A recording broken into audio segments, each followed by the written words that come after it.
Salut à tous et bienvenue sur Wargame Lore TV. Alors cette fois-ci je vais pas vous raconter une histoire mais on va parler du lore global de Warhammer 40 000, où on en est exactement et ce que je vais vous proposer pour la suite, et puis je vais vous demander tout simplement votre avis. Donc vous allez pouvoir être acteur et aiguiller un petit peu la suite de ce que vous allez écouter sur la chaîne. Alors si vous suivez la chaîne déjà depuis pas mal de temps, vous savez que là il y a un gros cycle sur Gathering Storm. Gathering Storm, c'est 3 bouquins. Le premier a déjà été traité, le deuxième je suis en train de le traiter mais j'ai fait une pause. Le deuxième, c'est la fracture de Bieltan. Alors, c'est celui qui s'occupe de vous présenter l'Incarne, Ivraine et le Visarque.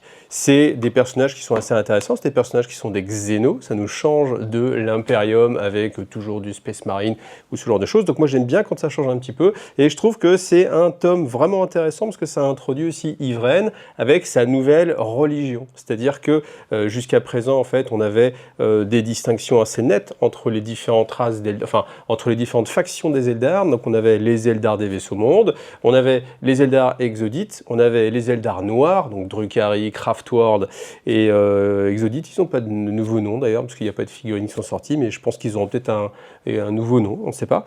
Et là, il y a eu ceux qui suivent Ivraine et qui sont un melting pot de tout ça. Alors si j'oublie aussi les corsaires, on a eu aussi une série d'Eldar corsaires.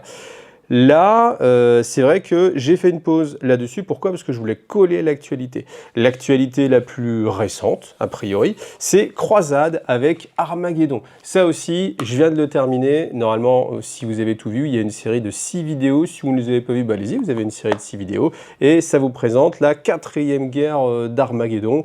Donc, les Chevaliers Gris, les Space Wolves, et les Black Templars contre les World Eaters avec Angron. Encore Angron, c'est vrai qu'on me faisait la remarque, et c'est vrai que moi aussi je trouve que c'est une remarque qui est fort juste, c'est que je trouve que le personnage d'Angron, on le voit un petit peu trop souvent. Et je sais plus qui m'a dit ça, c'est peut-être Will qui m'a dit ouais, c'est un petit peu comme comment il s'appelle, c'est j'ai oublié, les ennemis dans Pokémon, la Team Rocket. Voilà, et c'était un peu Angron de la Team Rocket, c'est-à-dire que tu le vois à chaque épisode, c'est l'antagoniste par excellence, tu le mets, hop là, voilà, et puis voilà, il est en place. C'est vrai que pour un personnage comme un Primarque, on l'a utilisé, je trouve, un tout petit peu trop, surtout qu'il y a d'autres Primarques qui sont sortis, surtout qu'il y a eu Fulgrim qui vient d'avoir sa figurine, et j'ai quand même été étonné que le bouquin de Croisade qui sort ne soit pas avec Fulgrim. Ça aurait été très raccord qu'on ait la nouvelle figurine de Fulgrim, et juste à côté, le bouquin de Croisade, où c'est une autre histoire, ou peut-être que Fulgrim peut aller se battre sur Armageddon aussi. On peut imaginer tout et n'importe quoi, ou un autre théâtre de bataille, mais j'avoue que ce livre-là, alors j'ai pas été le seul, hein, et puis ça se voit au nombre de vues, parce que les nombres de vues sur ce bouquin-là, ils sont vraiment pas folles, hein, les stats, elles sont vraiment très très mauvaises. Alors c'est peut-être de ma faute, parce que moi dès le début, ce bouquin Croisade, eh bien c'est le 4e de la V10. Avant, il y a eu le piège de Nashmound, encore avant, il y a eu le Nexus Paria, et encore avant, il y a eu Léviathan. Alors j'ai pas le bouquin Léviathan, parce que moi j'avais la version collector et de 40K, et du coup, il était intégré dedans. Mais sinon, ça vous fait un autre bouquin. Et j'avoue que les trois premiers, Armageddon, mais encore un tout petit peu à part, mais les 3 premiers, ils étaient très décevants. Pourquoi? Parce qu'ils ouvrent des portes. Ils vous disent, ah voilà, des nouveaux personnages, le lore solar par exemple. Ouais, tu fais, ouais, ok, cool. Qu'est-ce qu'on a eu comme nouveaux personnages ici? Là, pas trop de nouveaux personnages, mais ça nous met en avant des choses, ça nous met un contexte, mais on va pas du tout au bout. On reste dans l'expectative la plus totale. Et pour Léviathan, qui était le début de la V10, moi je m'attendais quand même à ce qu'on puisse vivre quelque chose de plus puissant. Pourquoi? Mais je vous le dis, parce que moi je suis un enfant de Gathering Storm numéro 2, et surtout Gathering Storm numéro 3, qui a donné naissance à l'univers de Warhammer 40 000, tel qu'on le connaît maintenant, avec la cicatrice Maledictum, le retour des Primarques. Et bah, quand on a connu ça, c'est vrai que bah, moi j'attends ça un petit peu à chaque version, puis je me disais, ah la V10 quand même, V10, tu vois, ça pète, ça sonne. Je me disais, bah voilà, Léviathan, ça va être de la balle, on va vraiment avoir des avancées, les tyrannides ils arrivent dans le segmentum solar. Alors je n'allais pas jusqu'à imaginer un siège de Terra par les flottes ruches, mais en tout cas quelque chose qui avait une vraie ampleur. Et là en fait, il n'y a rien, il s'est rien passé. En fait, on a juste eu l'introduction de nouvelles figurines avec les émissaires Nord. Bon, ok, c'est cool parce que ça met en contexte la figurine. Alors, tu sens que on veut vendre de la figurine en termes de l'or, hein, parce que ça te bute du custodes, en veux-tu, en voilà. Mais Voilà, en termes de lore, c'est juste, on ouvre une porte, on vous dit, tiens, regarde, eh ben on y va. Non, non, non, non, juste on a ouvert la porte et puis on va pas aller beaucoup plus loin. C'est là où justement le supplément Armageddon, lui, il est un petit peu différent parce que lui, il a une fin. C'est-à-dire que, voilà, il s'est passé quelque chose. Alors je vous spoil pas si vous avez envie de regarder, puis je vous encourage à aller regarder le travail que j'ai fait sur Croisade Armageddon. Mais lui, par contre, contrairement aux 3 autres avant, ça se termine. Hein, on sait comment ça s'est terminé. Alors que là, vous êtes sur des séries où vous avez la saison 1 et puis la saison 2, elle a été annulée. Alors après, vous me direz, c'est cool parce que c'est à toi de l'imaginer. Oui, mais est-ce que c'est ce que j'attends? Est-ce que c'est ce que j'attends? Est-ce que je fais du jeu de rôle Warhammer 40 000 et j'ai envie d'un contexte dans lequel je joue? Ou alors j'ai envie de lire des histoires de Warhammer 40 000 et avoir l'avancée? Voilà, moi je me situe plutôt dans cette case-là. J'ai envie d'avoir la suite et comme je vous dis, j'ai été habitué à Gathering Storm. C'est vraiment ça a été pour moi le plus marquant, le plus marquant de tout Warhammer 40 000 depuis que je connais Warhammer 40 000, après 25 ans.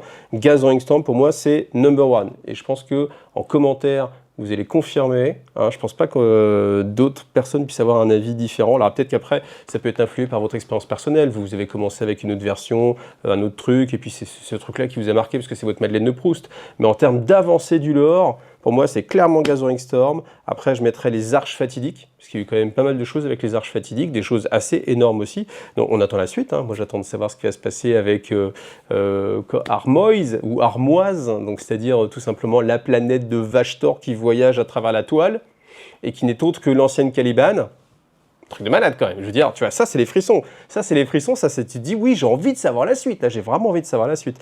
Bon, quand est-ce que ça va arriver? Je sais pas, hein, ça traîne un petit peu, hein, entre-temps, voilà, Croisade Armageddon, donc ce sera bien passé. Alors, comme je le disais, je reviens un petit peu dessus, c'est vrai que les vues sont pas folles, mais en même temps, c'est sans doute de ma faute parce que je vous mettais pas trop d'émotion et en fait, dès que j'ai commencé à lire, je me suis dit, fort de l'expérience des 3 autres d'avant, je me suis dit forcément on va se retrouver sur un truc où il n'y aura pas de fin, ça va pas avancer, etc. Et je pense que je vous l'ai fait un peu trop sentir et que je manquais beaucoup de passion, mais voilà, c'est chat échaudé craint l'eau froide, hein. Je vais pas vous baratiner, et je suis pas du genre à vous vendre des trucs en mode It's amazing, incredible, wouh, truc de fou, alors qu'en fait, je pense que c'est pas le cas. Moi, je suis plutôt à dire ce que je pense sans trop je sais pas, de filtre.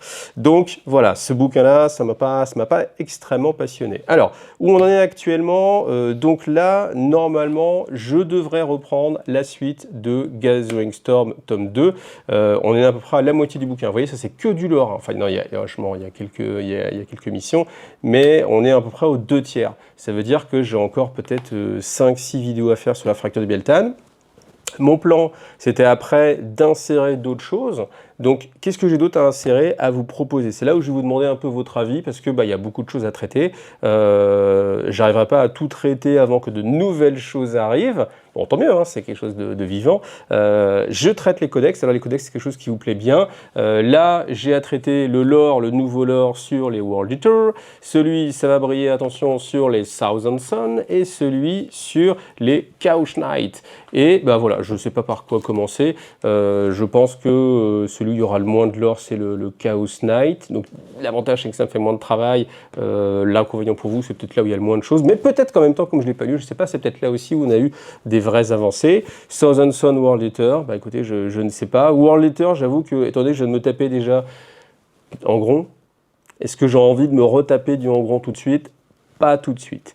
Voilà. Et puis après, autre possibilité aussi, c'est Typhoon Kill Team. En fait, je vous avais fait l'unboxing de cette boîte-là. Et en fait, on a du lore. On a du lore dans ce bouquin-là. Alors, je l'avais déjà fait pour celui, je ne sais plus comment il s'appelait, celui avec les 2 grands canons qui tiraient.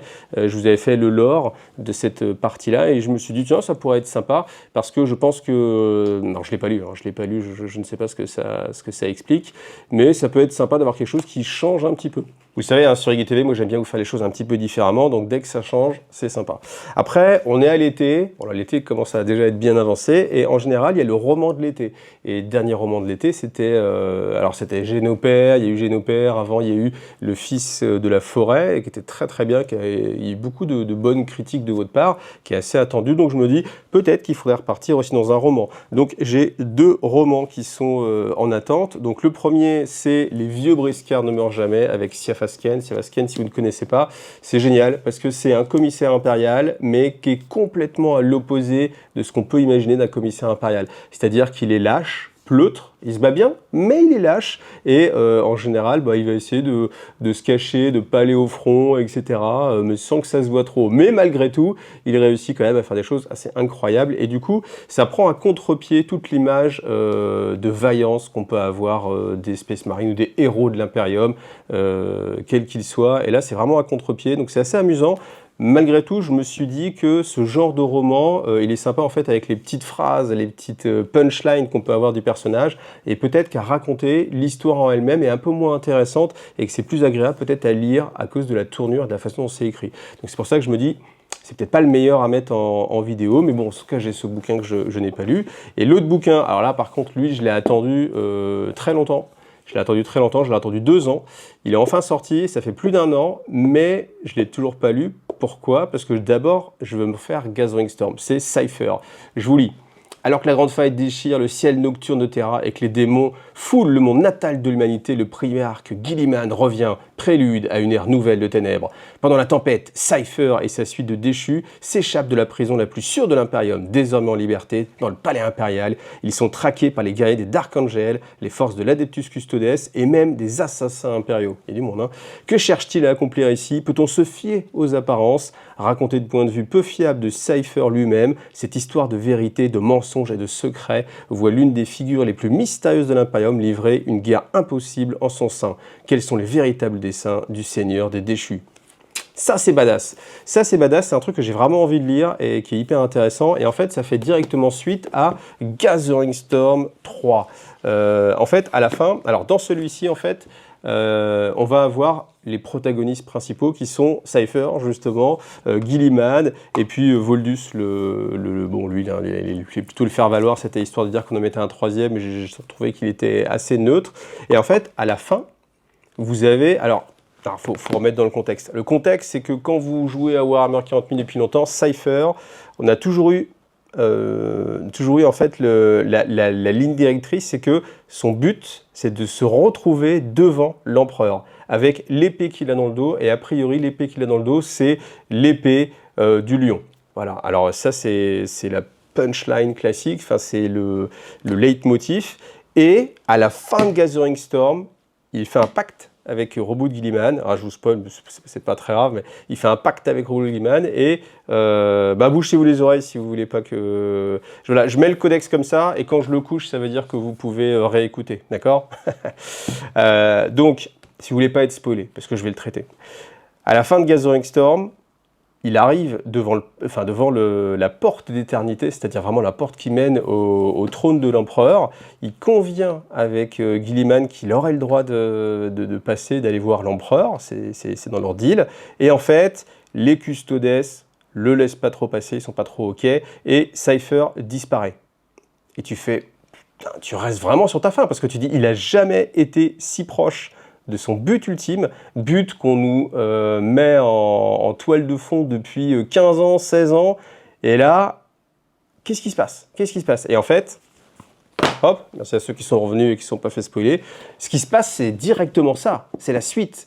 Donc, c'est vraiment un truc que j'ai envie de traiter et que je vous ferai à un moment donné. Mais dans ma logique, en fait, l'idée, c'était, tant qu'à faire, d'essayer de vous faire partager ce que moi j'ai vécu et donc de faire Gathering Storm, tome 1, tome 2 et tome 3. Le fait est que c'est vrai que les vues sont vraiment très mauvaises, donc vous savez, hein, moi c'est mon boulot, hein, YouTube, donc il faut quand même que ça marche un petit peu la chaîne, hein, sinon après ça peut devenir compliqué pour que je puisse continuer à en vivre, etc. Donc c'est vrai que je me pose des questions, je me suis dit, est-ce que les gens ça les intéresse pas ou pas? Alors est-ce que c'est parce que c'est de l'Eldar et que l'Eldar c'est beaucoup moins vendeur que du Space Marine et que dès que je vais arriver au tome 3 et qu'on va avoir du Primark, là les vues elles vont augmenter parce que vous aimez le Space Marine, peut-être. Donc voilà, donc on arrive à ce moment-là. Ah oui, et puis il y a une troisième chose, un petit peu en parenthèse de Warhammer 40 000, c'est que est sorti le lore compagnon pour Conquest. Vous savez que j'ai beaucoup Conquest, et en fait là on a un bouquin de 220 pages, uniquement de l'or. Et le lore de Conquest, c'est écrit petit en plus, hein. Bon, ok,